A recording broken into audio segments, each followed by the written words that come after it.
Hello mga cooks, tara, luto tayo ng alimasag. So nakabili pala ako ng 1 kilong alimasag mga cooks at una, lilinisan muna natin ito. At hinati ko sa gitna at tingnan nyo naman kung gaano yan ka-fresh at kataba. So hinati ko muna ito mga cooks kasi i-steam natin to para maluto.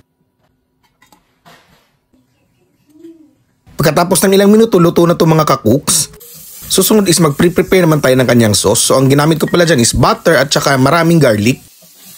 So hintayin muna natin na maluto yung garlic mga cooks. Pag okay na, magdagdag tayo dyan ng oyster sauce. Tapos maglalagay tayo ng sweet and chili sauce.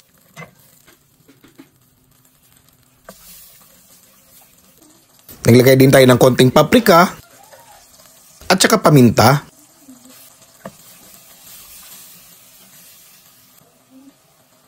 Panghuli is nagdagdag tayo dyan ng honey. Pag okay na yung sauce natin is ilalagay na natin yung alimasag na na-steam na kanina para ating ihalo at manuot yung sauce na ating ginawa sa ating alimasag. Mapaparami talaga ng kanin dito mga cooks, kahit sauce pa lang sobrang sarap talaga.